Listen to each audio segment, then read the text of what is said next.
ನಮಗೆ ಗೌರವ ಕೊಡದವರ ಬಗ್ಗೆ ಯೋಚಿಸುತ್ತಾ ಕಾಲ ಕಳೆಯುವಷ್ಟು ಬದುಕು ದೊಡ್ಡದಲ್ಲ. ಅದೇ ಸಮಯವನ್ನ ನಮ್ಮನ್ನು ಪ್ರೀತಿಸುವವರೊಂದಿಗೆ ಕಳೆದು ನಿರಾಳರಾಗೋಣ. ಸೊಕ್ಕಿದವನು ಸೊರಗಲೇಬೇಕು, ಬೀಗಿದವನು ಬಾಗಲೇಬೇಕು, ಏರಿದವನು ಇಳಿಯಲೇಬೇಕು, ಮೆರೆದವನು ಮಣ್ಣಾಗಲೇಬೇಕು, ಉರಿದವನು ಬೂದಿಯಾಗಲೇಬೇಕು. ಇದು ಕಾಲಚಕ್ರದ ನಿಯಮ. ಇತರರು ಮೆಚ್ಚಲಿ ಎಂದು ನೀನು ಎಂದಿಗೂ ಬದುಕಬೇಡ, ಏಕೆಂದರೆ ಅವರ ಅಭಿಪ್ರಾಯಗಳು ಯಾವ ಸಂದರ್ಭದಲ್ಲಿ ಹೇಗೆ ಬೇಕಾದರೂ ಬದಲಾಗಬಹುದು. ಬದುಕು ವರ್ಣಮಯವಾಗಿರಬೇಕೇ ವಿನಃ ನಾಟಕೀಯವಾಗಿ ಅಲ್ಲ. ಉಗುರು ಬೆಳೆದ ಸಂದರ್ಭದಲ್ಲಿ ಅದನ್ನು ಮಾತ್ರ ತೆಗೆಯುತ್ತೇವೆಯೇ ಹೊರತು ಬೆರಳನ್ನು ಅಲ್ಲ. ಅದೇ ರೀತಿ ಮನಸ್ತಾಪದ ಪ್ರಸಂಗ ಎದುರಾದಾಗ ಅಹಂಕಾರವನ್ನ ಮುರಿಯಬೇಕೇ ಹೊರತು ಮಿತ್ರತ್ವವನ್ನ ಅಲ್ಲ. ನನ್ನ ಹಾಗೆ ನೀನು ಬದುಕು ಎಂದು ಸಲಹೆ ನೀಡಬಹುದೇ ವಿನಃ ನಾನು ಹೇಗಾದರೂ ಬದುಕುತ್ತೇನೆ, ನೀನು ಹೀಗೇ ಬದುಕು ಎಂದು ಹೇಳುವುದು ಸರಿಯಲ್ಲ. ಕಷ್ಟದಲ್ಲಿ ಇರುವವರು ನಮ್ಮನ್ನು ನೋಡಲು ಬಂದರೆ ಅವರಿಗೆ ಸ್ಪಂದಿಸೋಣ. ಕತ್ತಲೆಯಲ್ಲಿ ಇರುವ ಅವರಿಗೆ ನಮ್ಮ ಮಿತಿಯಲ್ಲಿ ಬೆಳಕು ನೀಡುವುದು ಅಗತ್ಯ. ಜೀವನದಲ್ಲಿ ಒಮ್ಮೆ ಕೆಳಗೆ ಬೀಳಲು ಪ್ರಯತ್ನಿಸು. ಯಾರೂ ನಿನ್ನನ್ನು ಎತ್ತಿಕೊಳ್ಳಲು ಬರುವುದಿಲ್ಲ. ನೀನು ಸ್ವಲ್ಪ ಎದ್ದು ನೋಡು. ಎಲ್ಲರೂ ನಿನ್ನನ್ನು ಬೀಳಿಸಲು ಬರುತ್ತಾರೆ. ಜೀವನದಲ್ಲಿ ಮೋಸ ಮಾಡಿದವರು ಕೂಡ ಒಂದು ರೀತಿ ಗುರುಗಳೇ, ಏಕೆಂದರೆ ಜೀವನದಲ್ಲಿ ಮತ್ತೆ ಮೋಸ ಹೋಗದಂತೆ ಪಾಠವನ್ನ ಕಲಿಸಿ ಹೋಗುತ್ತಾರೆ. ಯಾವತ್ತೂ ಜೀವನದಲ್ಲಿ ಯಾವ ವಸ್ತು ಕೂಡ ಸುಲಭವಾಗಿ ಸಿಗಬಾರದು, ಏಕೆಂದರೆ ಎಷ್ಟು ಸುಲಭವಾಗಿ ನಮಗೆ ಸಿಗುತ್ತೋ ಅದರ ಬೆಲೆ ನಮಗೆ ಗೊತ್ತಾಗಲ್ಲ. ನೀವು ಎತ್ತರಕ್ಕೆ ಏರಿದಾಗ ಜನ ನಿಮ್ಮತ್ತ ಕಲ್ಲು ತೂರುತ್ತಾರೆ. ಹಾಗೆಂದು ನೀವು ಕೆಳಕ್ಕೆ ನೋಡುತ್ತಾ ನಿಲ್ಲಬೇಡಿ.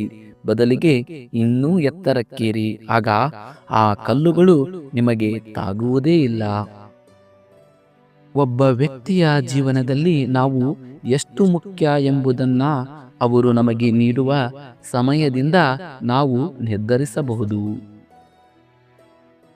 ಜೀವನದಲ್ಲಿ ಎಲ್ಲವೂ ಇದ್ದು ಶಕ್ತಿಶಾಲಿಗಳು ಎನಿಸಿಕೊಳ್ಳುವುದು ದೊಡ್ಡದಲ್ಲ.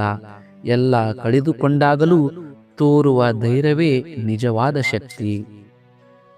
ಜನರು ನಿಮ್ಮ ಬಗ್ಗೆ ಏನು ಯೋಚಿಸುತ್ತಾರೆ ಎಂಬುದು ಮುಖ್ಯವಲ್ಲ, ನಿಮ್ಮ ಬಗ್ಗೆ ನೀವು ಏನು ಯೋಚಿಸುತ್ತೀರಿ ಎಂಬುದು ಬಹಳಷ್ಟು ವ್ಯತ್ಯಾಸವನ್ನುಂಟು ಮಾಡುತ್ತದೆ. ಕಣ್ಣು ಇಡೀ ಜಗತ್ತನ್ನೇ ನೋಡುತ್ತದೆ, ಆದರೆ ತನ್ನೊಳಗೆ ಬಿದ್ದ ಸಣ್ಣ ಧೂಳಿನ ಕಣವನ್ನು ನೋಡಲಾರದು. ಹಾಗೆಯೇ ಮನುಷ್ಯ ಬೇರೆಯವರ ತಪ್ಪನ್ನ ಗುರುತಿಸುವನು, ತನ್ನೊಳಗಿರುವ ತಪ್ಪುಗಳನ್ನ ಗುರುತಿಸಲಾರನು. ಜಗತ್ತಿನಲ್ಲಿ ಸಾವಿರಾರು ಸಮಸ್ಯೆಗಳಿವೆ, ಆದರೆ ಇವುಗಳ ನಿವಾರಣೆ ಉಪಾಯವೇ ಜನರಿಗೆ ಗೊತ್ತಿಲ್ಲ. ನೀವು ಇನ್ನೊಬ್ಬರ ಬಗ್ಗೆ ಹೆಚ್ಚು ಮಾತನಾಡುವುದನ್ನ ಬಿಡಿ. ಇದಕ್ಕೆ ಬದಲಾಗಿ ಇನ್ನೊಬ್ಬರೊಂದಿಗೆ ಮಾತನಾಡುವುದನ್ನ ಕಲಿತುಕೊಳ್ಳಿ. ಆಗ ಎಲ್ಲ ಸಮಸ್ಯೆಗಳು ಮಾಯವಾಗುತ್ತವೆ. ಓದಿದವನಿಗೆ ಒಂದು ಕೆಲಸ, ಆದರೆ ಓದದವನಿಗೆ 1000 ಕೆಲಸ. ಯಾರನ್ನೂ ಕೀಳಾಗಿ ನೋಡೋ ಅವಶ್ಯಕತೆ ಇಲ್ಲ, ಏಕೆಂದರೆ ಓದಿದವನು ಪುಸ್ತಕದ ಪಾಠ ಕಲಿತಿದ್ದರೆ ಓದದವನು ಜೀವನದ ಪಾಠ ತಿಳ್ಕೊಂಡಿರುತ್ತಾನೆ. ಜೀವನದಲ್ಲಿ ನಮ್ಮಷ್ಟಕ್ಕೆ ನಾವು ಬದುಕಿದ್ದರೆ ಸಂಬಳದಲ್ಲಿ ಸ್ವಲ್ಪ ಉಳಿಯುತ್ತೆ. ಪಕ್ಕದ ಮನೆಯನ್ನು ನೋಡಿ ಬದುಕಿದರೆ ಸಂಬಳದ ಜೊತೆ ಸ್ವಲ್ಪ ಸಾಲ ಕೂಡ ಆಗುತ್ತೆ. ಇಷ್ಟೇ ಜೀವನ. ಮಳೆ ನಿಂತು ಮೇಲೆ ಕೈಯಲ್ಲಿರೋ ಛತ್ರಿ ಕೂಡ ಭಾರವಾಗುತ್ತದೆ. ಇನ್ನು ಮನುಷ್ಯರ ಪಾಡೇನು? ಎಲ್ಲಿಯವರೆಗೆ ನಮ್ಮ ಅವಶ್ಯಕತೆ ಇರುತ್ತದೆಯೋ ಅಲ್ಲಿಯವರೆಗೆ ಮಾತ್ರ ನಮಗೆ ಬೆಲೆ. ಬೆಳಕಿನ ಬೆಲೆ ತಿಳಿಯುವುದು ಕತ್ತಲಲ್ಲಿ, ಸತ್ಯವಂತರ ಬೆಲೆ ತಿಳಿಯುವುದು ಅಂತ್ಯದಲ್ಲಿ. ಜೀವನದಲ್ಲಿ ಕೆಲವೊಮ್ಮೆ ಎಂತಹ ಸ್ಥಿತಿ ಬರುತ್ತದೆ ಎಂದರೆ ನಮ್ಮದಲ್ಲದ ತಪ್ಪಿಗೆ ನಾವು ಶಿಕ್ಷೆ ಅನುಭವಿಸಬೇಕಾಗುತ್ತದೆ. ಸ್ವಾಭಿಮಾನವನ್ನು ಕಳೆದುಕೊಂಡು ಸಾವಿರಾರು ಜನರ ಮಧ್ಯೆ ಇರುವುದಕ್ಕಿಂತ ಸ್ವಾಭಿಮಾನ ಉಳಿಸಿಕೊಂಡು ಒಬ್ಬರೇ ಇರುವುದು ಎಷ್ಟೋ ಮೇಲು. ಹಣವಿಲ್ಲದವನು ಹಣವಿಲ್ಲ ಎಂದು ಗೋಳಾಡುತ್ತಾನೆ, ಹಣ ಇರುವವನು ಇನ್ನೂ ಹೆಚ್ಚು ಹಣ ಬೇಕು ಎಂದು ಗೋಳಾಡುತ್ತಾನೆ. ಒಟ್ಟಿನಲ್ಲಿ ಇಬ್ಬರಿಗೂ ಗೋಳಾಟ ತಪ್ಪಿದ್ದಲ್ಲ. ಎಲ್ಲಿಯ ತನಕ ಎಲ್ಲವನ್ನು ಸಹಿಸಿ ಸುಮ್ಮನಿರುತ್ತೇವೆಯೋ ಅಲ್ಲಿಯ ತನಕ ನಾವು ಎಲ್ಲರಿಗೂ ಒಳ್ಳೆಯವರಾಗೇ ಇರುತ್ತೇವೆ. ಒಂದು ವೇಳೆ ಅನುಭವಿಸಿದ ಅನ್ಯಾಯವನ್ನ ಬಾಯಿಬಿಟ್ಟೆವೋ ಆಗ ಎಲ್ಲರಿಗಿಂತ ನಾವೇ ಹೆಚ್ಚು ಕೆಟ್ಟವರಾಗುತ್ತೇವೆ. ಈ ಜಗತ್ತಲ್ಲಿ ನಾವು ಎಷ್ಟೇ ಒಳ್ಳೆಯ ಕೆಲಸ ಮಾಡಿದರೂ ಜನರು ನೆನಪಿಡುವುದಿಲ್ಲ.